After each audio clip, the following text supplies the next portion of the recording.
warahmatullahi wabarakatuh. Selamat pagi anak-anak. Bagaimana kabar kalian? Semoga kita selalu dalam keadaan sehat walafiat.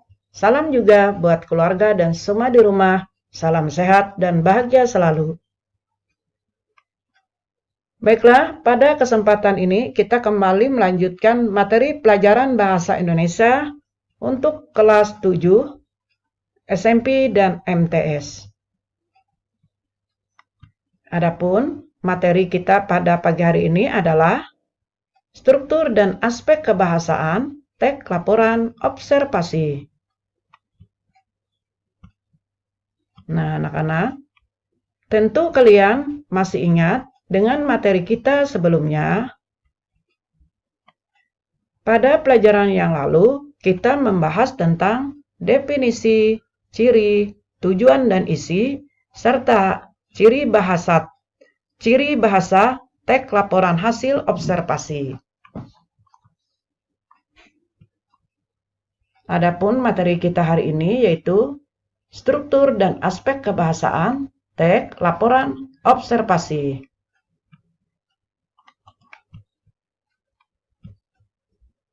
Sebelum kita melanjutkan materi ini, alangkah baiknya Ibu akan menyampaikan tentang kompetensi dasar kita yaitu 3.8 menelaah struktur, kebahasaan, dan isi teks laporan hasil observasi yang berupa buku pengetahuan yang dibaca atau didengar. Adapun tujuan pembelajaran kita setelah mengikuti seluruh rangkaian kegiatan pembelajaran, maka diharapkan siswa mampu menelaah struktur teks laporan hasil observasi. Yang kedua, menelaah bahasa teks laporan hasil observasi.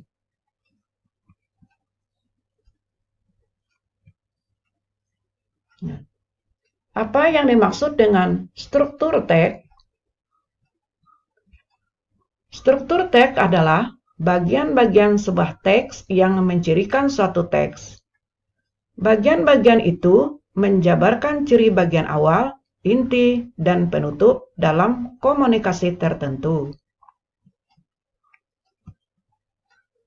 Adapun unsur-unsur bagian teks laporan hasil observasi adalah yang pertama, orang yang membuat laporan. Yang kedua, objek yang akan kita amati. Ketiga, waktu pengamatan. Keempat, tempat pengamatan. Kelima, tujuan pengamatan. Kemudian yang keenam, hasil pengamatan. Ketujuh, kesimpulan. Nah, struktur teks laporan hasil observasi. Adapun struktur teks laporan hasil observasi terdiri atas 1. Definisi umum, 2. Deskripsi bagian, 3. Deskripsi manfaat, dan 4. Kesimpulan. Definisi umum adalah berisi pengertian suatu yang dibahas. Deskripsi bagian adalah berisi gambaran suatu cara secara terperinci. Deskripsi manfaat, bagian yang berisi manfaat dan kegunaan. Struktur teks laporan hasil observasi yang keempat adalah kesimpulan, yaitu berisi ringkasan umum yang dilaporkan. Nah, anak-anak, bahwa tadi sudah Ibu katakan struktur dalam teks observasi terdiri dari definisi umum. Nah, ini ada contohnya. Bahwa yang dimaksud dengan definisi umum tadi adalah berisi pengertian suatu yang dibahas. Nah, ini kita membahas tentang buah mengkudu. Termasuk dalam bagian definisi umum. Jadi di sini menjelaskan buah mengkudu yang merupakan salah satu buah yang berasal dari Asia Tenggara. Di dunia ini ada 80 jenis mengkudu, tetapi hanya 20 jenis yang boleh dikonsumsi karena yang 60 jenis mengkudu tersebut beracun. Pada umumnya, buah mengkudu dimanfaatkan oleh sebagian masyarakat untuk bahan makanan, seperti sayur, rujak, dan jus. Namun banyak orang yang tidak menyukai buah mengkudu karena aromanya. Nah, ini adalah termasuk definisi umum. Kemudian, struktur yang kedua adalah deskripsi bagian. Nah, ini deskripsi bagian. Di sini akan menjelaskan tentang ukuran batang mengkudu tidak begitu besar jika dibandingkan dengan jenis tanaman tahunan lainnya. Nah, yang pertama membahas tentang ukuran, kemudian tinggi batang kira-kira 4-6 meter. Setelah itu, bentuk batang mengkudu umumnya bengkok, berdahan kaku, kulit batangnya kasar, dan memiliki akar tunggal yang tertancap dalam. Nah, ini adalah bagian dari deskripsi bagian yang menjelaskan tentang ukuran batang mengkudu, kemudian daunnya, bunga, serta kelopak bunganya. Jadi kelopak bunga tumbuh menjadi buah bulat lonjong. Nah, ini bentuk bunganya, bentuk buahnya. Nah, ini bentuk buahnya. Nah, ini adalah deskripsi bagian. Kemudian, struktur hasil laporan observasi berikutnya, deskripsi manfaat. Nah, ini menjelaskan tentang manfaat daripada buah mengkudu. Manfaatnya adalah buah mengkudu bermanfaat untuk kesehatan karena kandungannya yang lengkap. Nah, ini karena akan membaca, ini adalah deskripsi manfaat. Kemudian di buah mengkudu juga mengandung zat anti kanker yang sangat efektif untuk melawan sel-sel abnormal yang menjadikan timbulnya masalah gejala kanker. Manfaat buah mengkudu lainnya adalah mampu meredakan sakit kepala, menurunkan tekanan darah tinggi, melancarkan pencernaan, meningkatkan sistem kekebalan tubuh, dan menurunkan kolesterol. Nah, ini deskripsi manfaat. Nah, kemudian kesimpulan dari buah mengkudu tadi adalah, bagi sebagian orang yang tidak menyukai buah mengkudu ini, ada baiknya mengenal lebih dekat dengan buah mengkudu. Meskipun aromanya tidak disukai banyak orang, buah mengkudu mengandung banyak zat penting di dalamnya. Kandungan zat dalam buah mengkudu memiliki manfaat beragam bagi kesehatan dan penyembuhan penyakit. Nah, ini adalah contoh struktur hasil laporan teks observasi. Nah, kemudian apa saja aspek kebahasaan dalam teks laporan hasil observasi? Adapun aspek kebahasaan dalam teks laporan hasil observasi, yang pertama, kalimat efektif. Yang kedua, menggunakan huruf kapital, tanda koma, tanda titik, dan imbuhan asing. Kalimat efektif. Kalimat efektif adalah kalimat yang sesuai dengan kaidah bahasa, baik ejaan maupun tanda baca, sehingga mudah dipahami oleh pembaca atau pendengarnya. Dengan kata lain, kalimat efektif mampu menimbulkan kembali gagasan-gagasan kepada pendengar atau pembaca seperti yang dimaksudkan oleh penulis. Nah, kalimat efektif memiliki prinsip-prinsip. Yang pertama, keparalelan bentuk.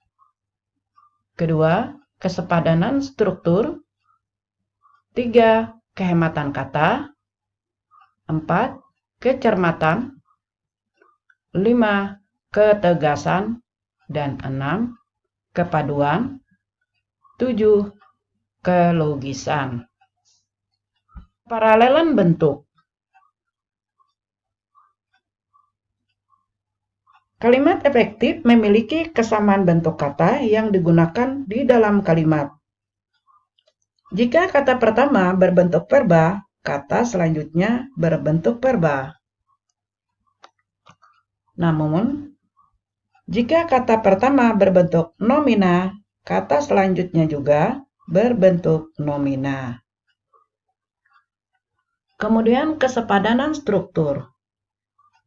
Ciri-ciri kalimat yang memiliki kesepadanan struktur adalah memiliki subjek dan predikat yang jelas, serta tidak memiliki subjek yang ganda di dalam kalimat tunggal. Kemudian kehematan kata.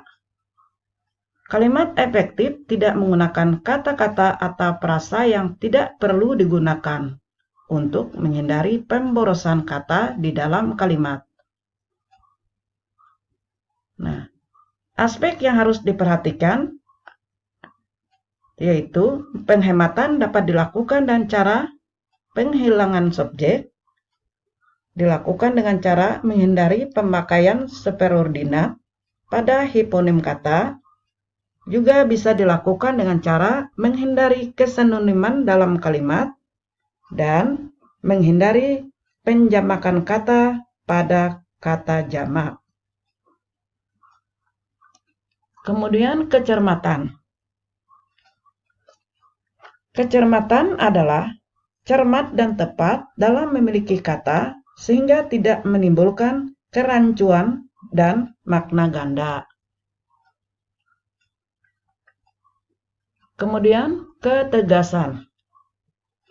Kalimat efektif memberikan penegasan kepada ide pokoknya sehingga ide pokoknya menonjol di dalam kalimat tersebut. Cara memberikan penegasan pada kalimat efektif yaitu bisa meletakkan kata kunci di awal kalimat yang kemudian mengurutkan kata secara bertahap. Kemudian kepaduan. Kalimat efektif memiliki kepaduan pernyataan sehingga informasi yang disampaikan tidak terpecah-pecah. Terus prinsip kalimat efektif berikutnya adalah kelogisan. Ide kalimat dalam kalimat efektif dapat diterima atau dimengerti oleh akal dan sesuai dengan EBI, Ejaan Bahasa Indonesia. Nah, ini adalah prinsip-prinsip dalam kalimat efektif. Kemudian kebahasaan yang kedua adalah huruf kapital. Penggunaan huruf kapital dalam teks hasil observasi biasanya digunakan untuk penulis pada huruf pertama pada kalimat. Jadi, penggunaan huruf kapital dalam teks observasi biasanya digunakan untuk menulis huruf pertama pada kalimat, nama diri, dan nama geografi jika kata yang mendulunya menggambarkan kekhasan budaya. Kemudian, aspek kebahasaan yang ketiga adalah tanda koma. Nah, penggunaan tanda koma dalam teks hasil observasi dipakai di belakang kata penghubung antara kalimat yang terdapat pada awal kalimat. Yang kedua, tanda koma dipakai di antara unsur-unsur dalam suatu perincian. Kemudian, aspek kebahasaan selanjutnya adalah menggunakan tanda titik. Tanda titik dalam teks hasil observasi biasa digunakan untuk mengakhiri kalimat berita. Selain itu, tanda titik dapat digunakan untuk penulisan angka. Kemudian, imbuhan asing. Penggunaan imbuhan asing. Imbuhan asing digunakan pada istilah-istilah bahasa Indonesia. Dalam laporan hasil observasi sering digunakan awalan asing. Awalan asing misalnya anti, hiper, in, impra itu adalah awalan asing. Kemudian akhiran asing is dan isasi. Is ini adalah memiliki makna bersangkutan dengan akhiran is, merupakan adaptasi dari bahasa Belanda dan bahasa Inggris. Isasi menyatakan proses atau menjadikan sesuatu. Akhiran merupakan adaptasi dari bahasa Belanda dan bahasa Inggris. Nah, anak-anak, demikianlah tentang struktur dan aspek kebahasaan teks laporan hasil observasi. Nah, ini ada soal. Kalian kerjakan soal ini. Apa saja unsur-unsur bagian dalam teks laporan hasil observasi? Jadi kalian menyebutkan unsur-unsur apa saja, unsur-unsur bagian apa saja dalam teks laporan hasil observasi. Yang kedua, sebutkan struktur teks laporan hasil observasi. Nah, selamat bekerja. Semoga sukses selalu. Nah, anak-anak, mungkin ini dulu yang dapat Ibu sampaikan. Salah hilap mohon maaf. Terima kasih atas perhatiannya. Semoga bermanfaat. Ibu akhiri. Assalamualaikum warahmatullahi wabarakatuh.